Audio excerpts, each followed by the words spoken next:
Hello everyone, this is Beastly Eel here, and in today's video I feel like we should do a DC character spotlight, and on a character we have not done yet. It is Lieutenant Christopher Smith.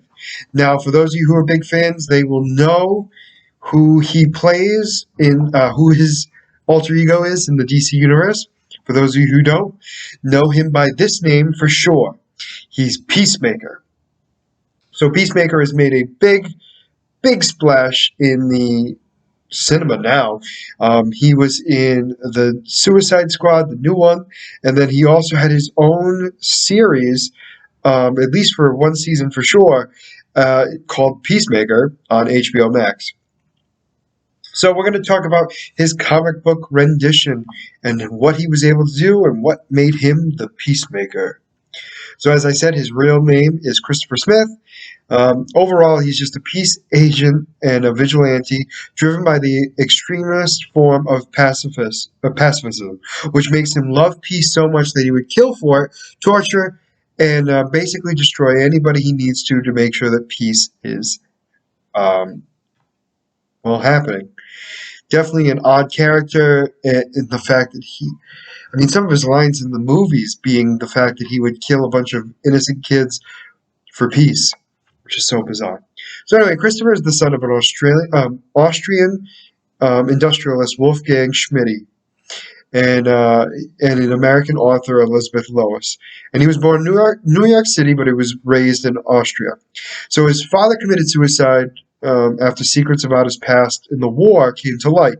He had commanded a Nazi concentration camp in Poland, had war crimes on his name. Christopher, 5 years old, witnessed the event, which traumatized him, and the trauma would define his life and his relationship with his father, which isn't all that surprising, because that would mess anybody up.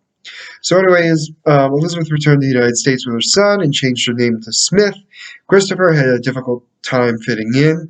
He became rebellious and aggressive. He began to see visions of his father in an SS uniform. Speaking directly to him, Wolfgang urged Christopher to excel in academia, to be worthy of his legacy, and because of that, he did. So the day he turned 18, Christopher enlisted into the army. The war was in its final days when Sergeant Smith was assigned for his first tour. After an error from the military intelligence, AM was urged by the voice of his father. He massacred a village of innocent people. As he was in charge of the unit, he was made a sole scapegoat, and the court-martial sentenced him to 20 years in life at Leavenworth Federal Penitentiary. And, just to add insult to injury, his mother dies while he's in prison. So Christopher was given parole and provided that he worked for the U.S. government on Project Peacemaker, an elite secret police force that fought terrorism, urged on by his voice of his father. Dun, dun, dun. We see a lot of problems here with his mental health. But anyway, Christopher accepted and excelled in his training. The program was shut down before it could start, but Christopher was freed anyway. He returned to Austria to head his father's business. He changed the main production lines for ammunition and weaponry, to household appliances. Now a millionaire, he lived a life and eventually settled in Switzerland. He found the Pax Institute in Geneva, a charity dedicated to helping war victims. In the capacity of a chairman, he started his own project, Peacemaker. His goal for peace he wished to achieve in two ways: in his civilian guise with charity, and as the masked Peacemaker. So Peacemaker was one-man army with high-tech weapons, became an important part of his life, and he used his father's spirit, and his father's spirit kept harassing him to become more and more extreme. His mental illness just kept deteriorating as he thought the souls of those he could not save lived in his helmet, which, for those of you who don't know, is not true. Did not happen. Although he thought it, I will give him that. During the Crisis on Infinite Earths, Peacemaker battled anti-mortar shadow demons in Philadelphia, along with Cyborg, the Vigilante, Wildcat, and Son of Vulcan. During the battle, Peacemaker suffered a really bad head injury to the point where his brain may have pushed him over the edge into sanity. Oh, great. So after the agency figured out his secret identity, Peacemaker was shanghaied into service. Agency chairman Valentino Vostok, I apologize if I'm butchering names, used his service, and so that he went to therapy with Dr. Bridget Diabo to his temper and psychological problems. After the agency was dissolved, he briefly worked for Checkmate, and after that, Amanda Waller recruited him for the Shadow Fighters. Their mission was to rescue a girl called Parador. The Shadow Fighters fared badly against Eclipso, who had taken over this country while piloting a helicopter. Peacemaker brought down. The entire team was reported killed in action. Smith's apparent spirit showed up in purgatory during the Day of Judgment. So years later, now much more mentally stable, a somehow resurrected Christopher Smith stumbled upon the tomb of Ra, where he was fighting Intergang. He discovered some alien tech belonging to Reach. He courageously downloaded Reach's program into his mind. After seeing the horrible images of what an infiltrator could do, he set out to El Paso to see the person programming what it was meant for. And dun, dun, dun. Basically destroyed everything. So he's been in a lot of things. So he's been in the Suicide Squad. He's been a wide range of many things because he's gone between hero, villain, to vigilante, to anti-hero, and anywhere in between.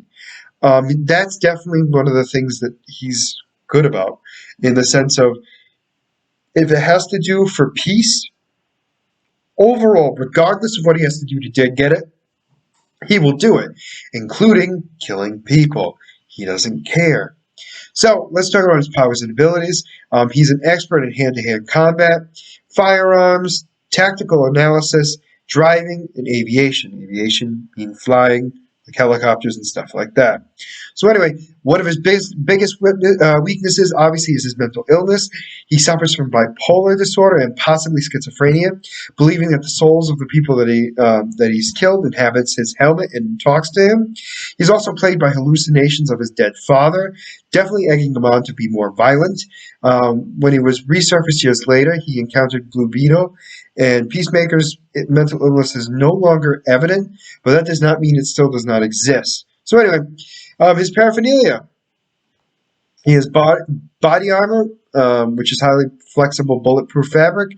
He has a helmet. It's very bulletproof, and it produces a sonic burst that can leave enemies temporarily deafened. He has a jetpack, and he also has a fighter jet, personal fighter jet with missiles, machine guns, and AI autopilot. But yeah, so he's definitely an interesting character, and like I said, he has already got his own series. DC has been doing a great job with their, I don't even know if you want to call them like D and C list characters, but they are doing really well. The success of Suicide Squad and then Peacemaker for characters that people didn't know existed, like Polka Dot Man, Peacemaker, Bloodshot, trying to think of who else, Ratcatcher. All those are people most people don't know exist. I mean, everyone knows who Harley Quinn is for the most part now, but I mean, for the most of the things that they are being successful on are the characters that people don't know. And the ones that they do know, they seem to be falling flat for some reason. But other than that, let me know what you guys think in the comments below. Did you like this? Did you not like it? Was there something I forgot to talk about? Please let me know in the comments below. Other than that, and if you like the content you see, please like and subscribe below. Other than that, this is going to be Beastly Eel signing out. Have a great day.